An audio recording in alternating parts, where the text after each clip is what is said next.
Saviez-vous qu'Allah le Tout-Puissant se réjouit? Saviez-vous que nous avons un Seigneur qui sourit? Mais qu'est-ce qui rend Allah le Tout-Puissant heureux et qu'est-ce qui le fait sourire? Le prophète Muhammad, sallallahu alayhi wa sallam, a rapporté dans un hadith qu'Allah le Tout-Puissant se réjouit lorsqu'il voit l'un de ses serviteurs se repentir à lui. Subhanallah. Donc oui, nous sommes la cause. Nous sommes ceux qui rendent Allah souriant.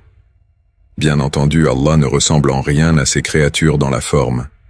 Ne pensons pas une seconde qu'Allah ressemble physiquement aux créatures.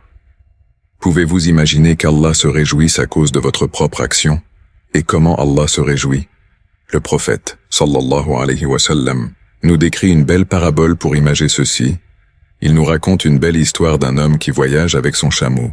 Sur ce chameau, il y a de l'eau et de la nourriture, et tout ce qui appartient à cette personne, et il voyage dans le désert. Pendant qu'il voyage, il voit un arbre, et il aimerait se reposer à l'ombre de cet arbre. Il se rend donc à cet arbre, et il veut se reposer. Il s'assoit sous l'arbre, et s'endort. Après un certain temps, lorsqu'il se réveille, il ne voit pas son chameau à côté de lui. Il devient fou et il se lève. Il commence à regarder à gauche et à droite, et à courir ici et là. Il devient totalement paniqué, jusqu'à ce que le hadith dise qu'il perd totalement espoir. C'est fini, il n'a plus d'espoir de retrouver son chameau. Et il pense qu'il va mourir ici, dans le désert, au milieu de nulle part. Il retourne donc à sa place à côté de l'arbre et il attend le dernier moment. Le moment où il va mourir. Pendant qu'il pense ainsi et qu'il est complètement désespéré, il s'endort.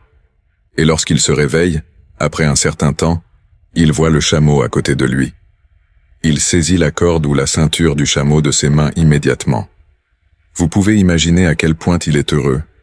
Il était sur le point de mourir et avait perdu espoir, et il finit par tenir son chameau qui est revenu avec tous ses affaires. Par bonheur, il lève les yeux vers le ciel et il dit « Ô Allah, tu es mon serviteur et je suis ton Seigneur. » Il fait une erreur en disant l'invocation. Il devrait dire « Ô Allah, tu es mon Seigneur et je suis ton serviteur. » Mais il a dit l'inverse. Il a fait l'erreur parce qu'il était très heureux. C'est ce que le prophète nous a dit.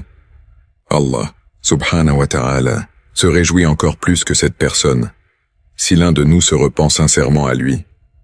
Prenons un nouvel exemple. Si c'est le cas avec votre manager ou votre superviseur, celui qui est au-dessus de vous au travail, que vous êtes la cause de rendre cette personne extrêmement heureuse comme elle ne l'a jamais été, ce jour est, vous savez, un grand jour pour vous, parce que vous penserez qu'il vous donnera une promotion, qu'il vous augmentera, qu'il vous transférera dans un meilleur secteur, etc.